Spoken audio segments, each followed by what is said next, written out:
Hello, welcome to another video by Safe Hands Home Solutions. In this video, we are trying to help out my clients to get his kitchen renovated. I have 3 tasks to do in here. First is removing the old drywall in the backsplash area and install a new one. Then repairing the flooring tiles.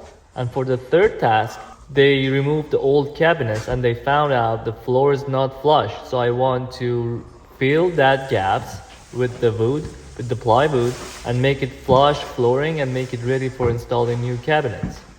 In this short video, you can see a summary of what steps I've taken to get this job completed.